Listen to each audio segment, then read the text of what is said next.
Good evening. So today has been a bad brain day, but I made a promise to somebody that I would make a video.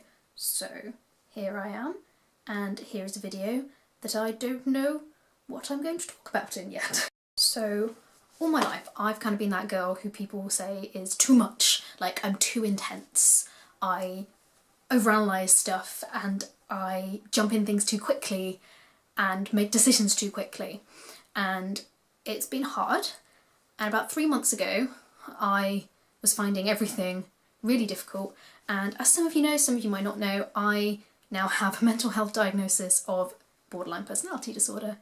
And in some ways, it's nice having that diagnosis and knowing that I'm not going crazy because I am crazy. That made no sense. But in other ways, it's kind of scary because you do kind of use it as an excuse for your behaviour.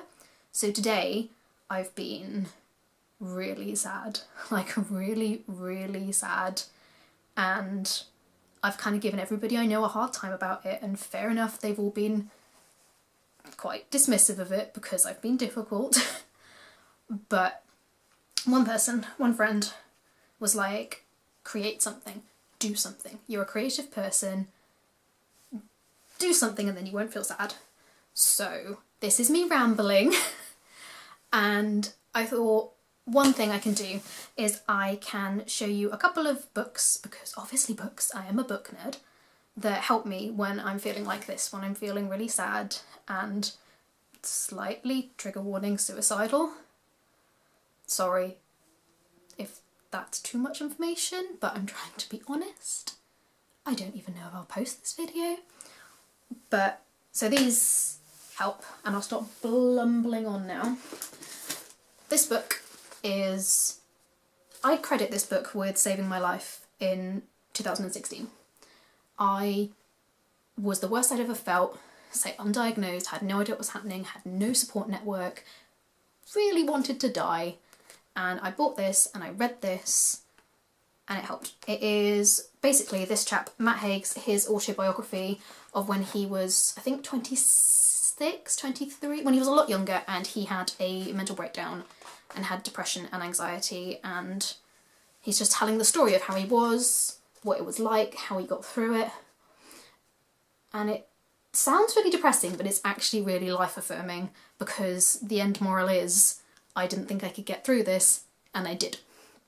And I met Matt Haig in October this year. I cried, I was overwhelmed, and he signed a copy of my book. His book. And I mean, I have an unsigned copy as well, but I bought another one just so he could sign it, and I treasure this very much. But I will say, if you're thinking, oh, I'm sad, I'd like to read that book, I have another copy, my unsigned copy. Just DM me on Twitter or send me a comment on here and I'll post it to you. Like, lend it to you. I would like it back. But if, like, you think you won't be bothered to go and buy it, but you need a book that will help you, I'll send it to you. Like, no problem. So that's that one, that is my baby. And then another one I got really recently as well, let's take the receipt out of it, is, I can't say her name so I'm not going to try, but it's Read This When You Feel Sad. And this is written by a woman, it's a biography again. She's got borderline personality disorder and anxiety and depression, and it's her story and what happened to her and how she copes and ways to help you cope if you've ever felt bad or sad. And I relate to it so much. Like, reading the first chapter, I was like, I basically am this person. So another thing, I think, basically all of these books, if you feel alone and you have bad mental health and you think, I'm the only one who's ever felt this way and I'm so alone and nobody understands me and all those feelings, like, these ones especially, like, these people, you're like, this is a thing that other people have, and there are people in the universe that would understand me. And for every person in your life that doesn't get you, you can have this book on your shelf and the book will always get you. Maybe that's just me because I love books.